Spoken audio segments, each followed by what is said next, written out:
سلام، خوش اومدی. من مریم، اینجا دی کاپ. امروز قراره بهت با استفاده از این آجرای یوگا اینکه چطوری خودمون رو برای زدن اولین پوشاپمون آماده کنیم و یاد بدم.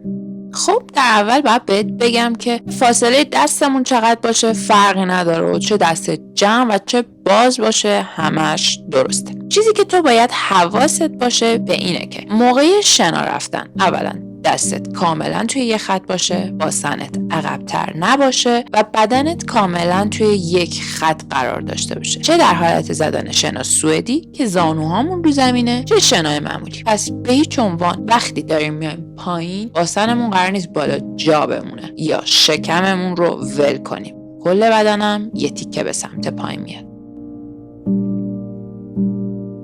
نکته بعدی که مهمه توی اجرا اینه که آرنج هامون به کدوم سمت خم بشن. هر چقدر که دستت جمع‌تر باشه آرنج هات به سمت عقب تره و هرچی دست بازتر به سمت بیرون.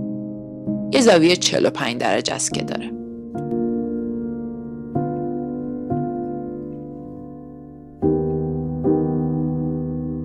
حالا میخوایم با استفاده از آجرا شنا زدن رو یاد بگیریم. آجرا رو بذار دقیقاً زیر سرشونت. دستاتو خم کن، سرشونت به روی آجرا میرسه، یه مکث کوتاه و بعد برگرد. این کار رو میتونی برای 10 تا تکرار انجام بدی. وقتی که چند بار این کار رو تکرار کردی و قوی تر شدی میتونی آجرا رو از روی سمت دیگه بذاری تا بتونی به ارتفاع پایین تری بیای. دوباره بیا پایین، آجرا میرسه به سرشونت، مکس و برگشت.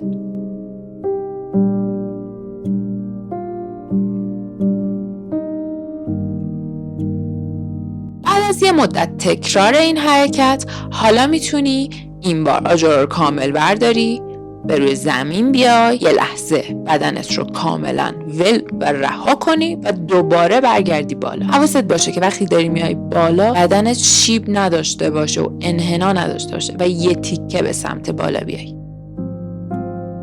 انجام حرکت شنا به صورت معمولی هم هیچ تفاوتی نداره و فقط چون وزن بیشتری روی دستات اعمال میشه انجام حرکت سخت‌تره. یعنی تو با همون قواعد و قانون، اینی که بدنمون توی یک خط باشه، فاصله دستامون، خم شدن آرنجمون، میتونی حرکت رو به صورت کاملم انجام بدی. پس توصیه من بهت اینه که برای شروع حرکت رو به صورت سوئدی، یعنی وقتی زانوامون رو زمینه انجام بده و بعد از مدتی بیا و حرکت رو به صورت کامل انجام بده. آجرا زیر سرشونمه، به سمت پایین میام، سرشونه روی آجرا و دوباره برگشت.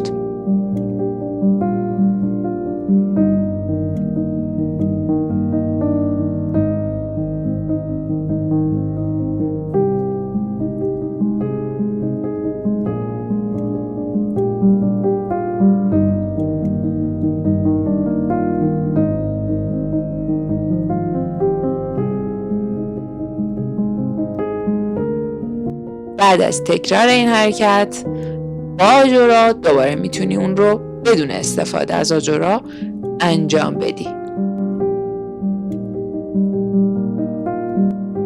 بعد از تکرار این برنامه برای حداقل 2 مرتبه توی هفته بهت قول میدم که ظرف مدت 1 ماه به اولین تکرار شنات، اونم بدون استفاده از هیچ ابزاری، برسی.